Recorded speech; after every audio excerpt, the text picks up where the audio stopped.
Hi അസ്സലാമലൈക്കും. ഇപ്പോൾ വീഡിയോസൊക്കെ ഇട്ടിട്ട് ഒരുപാട് നാളുകളായിട്ടോ. അപ്പോൾ നമുക്ക് നമ്മുടെ വീഡിയോയിലേക്ക് പോവാം. പിന്നെ അതിന് വേണ്ടിയിട്ട് ഞാനൊരു ചട്ടി അടുപ്പത്ത് വെച്ചിട്ടുണ്ട്. ചൂടായ ശേഷം ഞാൻ ഒരു ടേബിൾ സ്പൂൺ വെളിച്ചെണ്ണ ഒഴിച്ചിട്ടുണ്ട്. അതിലേക്ക് ഒരു സവാള കട്ട് ചെയ്ത് ഇട്ട് കൊടുത്തിട്ടുണ്ട്.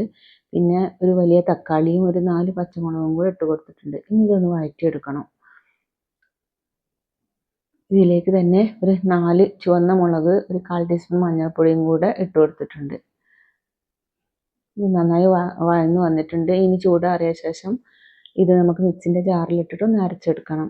ഇനി ഇതേ ചട്ടിയിൽ തന്നെ ഈ അരച്ച കൂട്ട് ഒഴിച്ച് കൊടുക്കുക. അതിലേക്ക് ഒരു 1/2 കപ്പ് തേങ്ങാപ്പാലും പിന്നെ ആവശ്യത്തിന് ഉപ്പ് ഇട്ട് കൊടുക്കുക. ഇനി ഇതിലേക്ക് ഇട്ട് കൊടുക്കുന്നത് ഞണ്ടാണ് കേട്ടോ.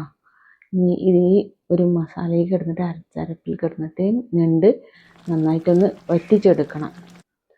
അപ്പോഴാണ് അതിൻ്റെ ടേസ്റ്റ് നല്ല അടിപൊളി ടേസ്റ്റാണ്. ഇപ്പോൾ ഇതൊക്കെ ഒന്ന് വറ്റി വരുന്നുണ്ട്, ഒന്ന് ഡ്രൈ ആവണം. ഇതിലേക്ക് ആവശ്യത്തിന് കറിവേപ്പിലയും കൂടെ ഞാൻ ഇട്ട് കൊടുക്കുന്നുണ്ട്. പിന്നെ ഇതിലേക്ക് ഞാൻ പിന്നെ ഒരു 1/4 ടീസ്പൂണ് ഗരം മസാല ഇട്ട് കൊടുത്തിട്ടുണ്ടായിരുന്നു.